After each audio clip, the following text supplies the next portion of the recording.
February is a quiet month. The land looks still, gardens are bare, fields are resting under cold skies. But anyone who works with soil knows this truth. Nothing is dormant. Everything is preparing. And so are stories.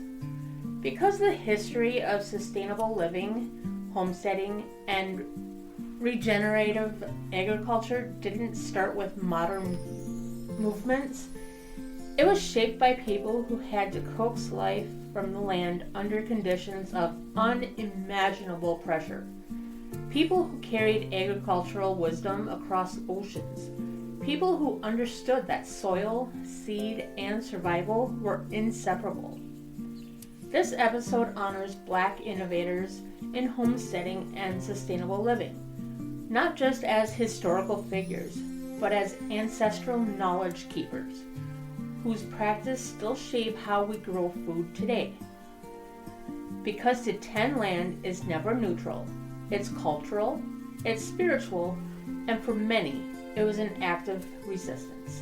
Welcome, witches, pagans, heathens, spiritualists, and anyone interested in living sustainably. This is Old Ways, New Days, where the old ways meet the good dirt. I'm Kayla. And I'm Nell.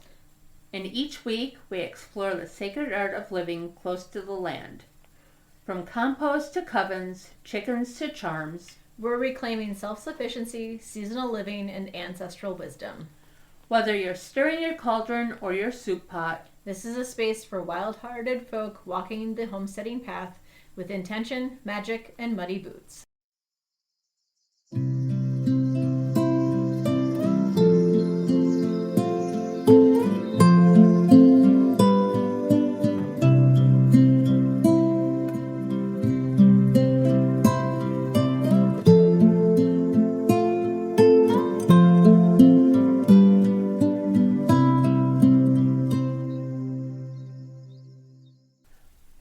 All right, welcome back, Nell.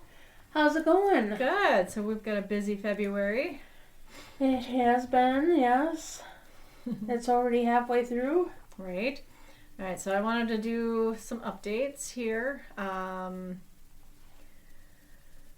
think we talked about last time we did updates that the witchcraft ones, where we talk more in depth on magic, are not showing up on a lot of the platforms. So just to remind people that you want to, if you want to see those or listen to those actually, that you need to either go to Buzzsprout itself or switch to a platform that does. So I suppose we could probably list those on the Facebook page. Yeah. Be like, hey, don't forget, this is here. Yeah. But we do have some new listening areas. Ooh. I know. So we've now added India. Ooh. Yes. And then a couple new cities. I'm going to try not to butcher them. Wisbech, Cambridgeshire. Louisville, Colorado. Pineville, Louisiana. Ashburn, Virginia. Lincoln, Lincolnshire. Philadelphia, Pennsylvania. Mumbai, Maharashtra. Orem, Utah. Jacksonville, Illinois. And Minneapolis, Minnesota. So those are some new places, new listeners out there. So welcome. We are glad to have you here. We enjoy that we can produce this stuff for you, and we can provide you with the information that you need and are looking for. Yeah, and like we've said before, if you have any ideas or topics that you want us to look into and cover, please inform us and let us know. Yeah. Our one admin had a very long conversation with a listener who requested that we do something on homemade building structures, like natural building structures. So that's something we'll probably have to push off till March, since we already have a bunch of episodes to cover for February. Yeah. And then, and that would probably incorporate better to cover in March anyway, because that's when our seedlings are starting to grow a little bit bigger, where they're getting ready to be transplanted into Yes. those. And I was checking on them today because I did move them to the big portable greenhouse, and I took the lid off, so they're not as greenhousey. The moisture isn't captured as much, so I wanted to make sure they were doing okay. And I did notice I am getting some second leaves. Yay! On a couple of pieces, and did lose a few more squash plants. That's all right. Squash we might have to direct, so yeah, I don't know if those are gonna make it, but we tried. Hey, that's all you can do is try and fail and try again until you find your rhythm and what works for you. So what works or doesn't work for us may work for you, right? And what does work for us may not work for you.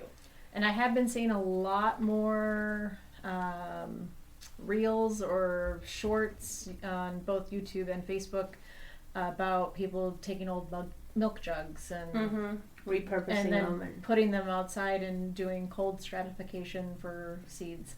But I feel like a lot of, especially your veggies and your vining fruits, I don't feel like they would do well. Root veggies would be fine, like potatoes and carrots and radishes and stuff like that. But you also have to look at the temperature at where you're living. Right. I think for us, it might still be a little too cold. Well, the one person that I saw said she lived in Maine and it works and has worked for her. And then you just pull the top back and cut into blocks. Yep. But there are a lot of seeds and a lot of plants like watermelons, and they don't like their seeds to be cold. Right.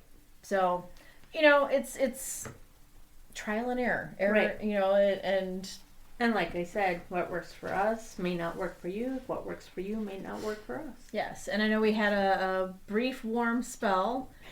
Our false spring. Our false spring where we had 50-degree temperatures, Fahrenheit. And then yesterday it snowed. Again. And all the snow is gone, and now we have snow again. Surprise! We got another 3 inches. Right. Yay! All right, but so we promised you this episode is about Black Americans and how they helped create some of the growing systems that we use today. Exactly. All right, so before sustainability became a buzzword, it was a survival strategy. Enslaved Africans brought deep agricultural knowledge with them: rice cultivation, polyculture planting, irrigation, herbal medicine, and seed saving. These weren't hobbies, they were systems refined over generations.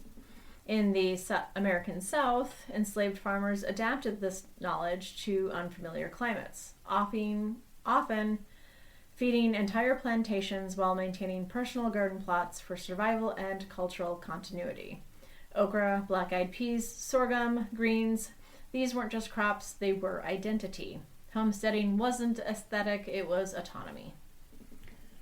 So, George Washington Carver's legacy is often simplified into a list of inventions, but his true genius lay in his spiritual and scientific communion with the earth.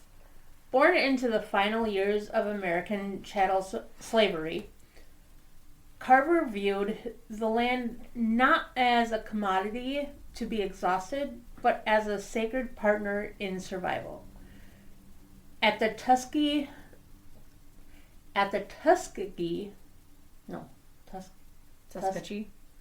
Okay. No. At the Tuskegee Institute, he witnessed the devastation of the South's soil, choked and depleted by the relentless monoculture of cotton. Carver's introduction of nitrogen-fixing crops like peanuts, cowpeas, and sweet potatoes was a restorative act of love for the land. He taught that the soil was a living organism that required rest, diverse companionship, and nourishment through composting and organic matter. His philosophy was rooted in the belief that nature is our greatest teacher, and by listening to the land. The most impoverished I was getting there.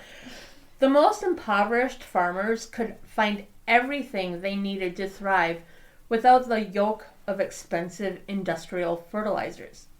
He didn't just save the soil, he restored the dignity of the people who tended it, proving that regenerative stewardship is the foundation of human resilience. Fannie Lou Hamer recognized that for a marginalized people, the ability to feed oneself is the ultimate form of resistance. In 1969, she founded the Freedom Farm Cooperative in the Mississippi Delta, a revolutionary project that transformed agriculture into an engine of civil rights. Hamer knew that as long as black families were dependent on white landowners for their basic calorie needs, their political voices could be silenced through eviction and starvation. Freedom Farm was more than a plot of land, it was a revival of ancestral collectivism. By establishing a pig bank and communal gardens, Hamer ensured that no one in the community went hungry, regardless of their ability to pay. This was a direct echo of West African traditions where land was a shared heritage, stewarded for the benefit of the many rather than the profit of the few. To Hamer, a seed was a vessel of sovereignty. By saving seeds and sharing labor, she built a model of mutual aid that bypassed oppressive systems, proving that when a community owns its food source, it owns its future. Her work remains a blueprint for modern food justice, reminding us that true liberation begins in the soil. So many modern homesteading techniques trace directly back to black agriculture traditions.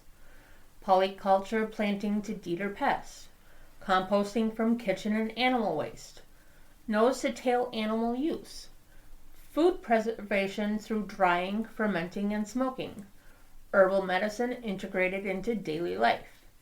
These practices weren't separate from spirituality.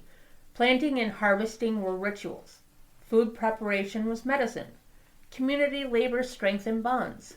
Sustainability wasn't optional. It was embedded. Sustainable living didn't stay rural. Will Allen's work with growing power transformed urban food systems. He showed that compost, aquaponics, and community farming could thrive in cities, turning waste into soil and food deserts into abundance. Ron Finley took it further, planting food wherever soil existed, parkways, vacant lots, roadside strips. Guerrilla gardening wasn't just rebellion, it was ancestral instinct resurfacing. Grow where you are, feed your people, reclaim land. So across black agricultural traditions, land was never just property.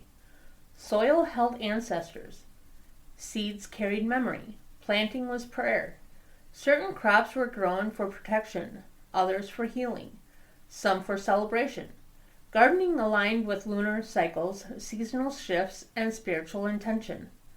Letting plants go to seed wasn't neglect, it was honoring the full cycle of life. A plant that seeds feeds the future.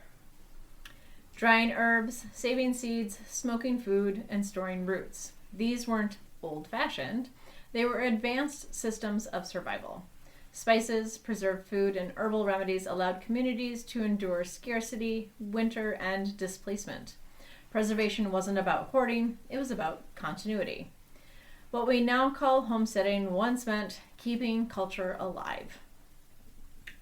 So when we garden today, whether it's in your backyard, your balcony, or a community plot, we weren't inventing something new.